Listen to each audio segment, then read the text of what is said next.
Textile policy અંગે રાજ્ય સરકારનો મોટો નિર્ણય. મુખ્યપ્રધાન ભૂપેન્દ્ર પટેલનો મહત્વપૂર્ણ નિર્ણય. મહિલા સ્વસહાય જૂથોના સશક્તિકરણના પ્રોત્સાહનને વ્યાપક બનાવાશે. મનપા વિસ્તારના એકમોને નોન પોલ્યુટિંગ ટેક્સટાઇલ એક્ટિવિટીનો લાભ આપવામાં આવશે. કામદારો માટે સ્થાનિક સ્તરે રોજગારીની તકો વધશે. ટેક્સટાઇલ પોલિસીની કેટલીક જોગવાઈઓમાં મહત્વપૂર્ણ સુધારાનો નિર્દેશ અપાયો છે.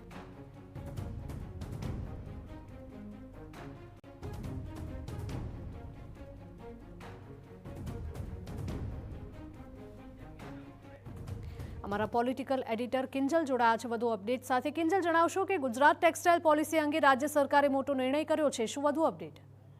દેખો, આ જે નિર્ણય લેવામાં આવ્યો છે તેના કારણે ખાસ કરીને જે મહિલા સ્વસહાય જૂથો છે તેમના સશક્તિકરણ માટે પ્રોત્સાહન આપવાનો પ્રયાસ છે તે કરવામાં આવ્યો છે. તેની સાથે જ નોન પોલ્યુટિંગ ટેક્સટાઇલ મેન્યુફેક્ચરિંગ એક્ટિવિટી જે મ્યુનિસિપાલિટી વિસ્તારમાં, કોર્પોરેશન વિસ્તારમાં આવતી હોય છે તેમને આ એકમનો સીધો લાભ મળી શકશે. 2024માં પહેલી વખતે આ પોલિસી અસ્તિત્વમાં આવી હતી. ત્યારબાદ તેના સુધારા છે તે આપવામાં આવ્યા છે. સેલ્ફ હેલ્પ ગ્રુપના સશક્તિકરણ માટેનો જે પ્રયાસ છે તે કરવામાં આવ્યો છે.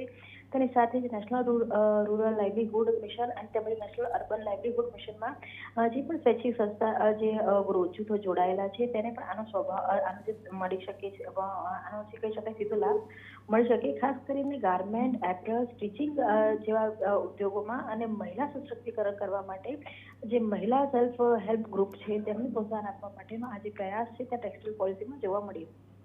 જી કિંજલ, માહિતી બદલ આપનો આભાર. મુખ્યપ્રધાન ભૂપેન્દ્ર પટેલનો મહત્વપૂર્ણ નિર્ણય. મહિલા સ્વસહાય જૂથોના સશક્તિકરણના પ્રોત્સાહનને વ્યાપક બનાવવામાં આવશે.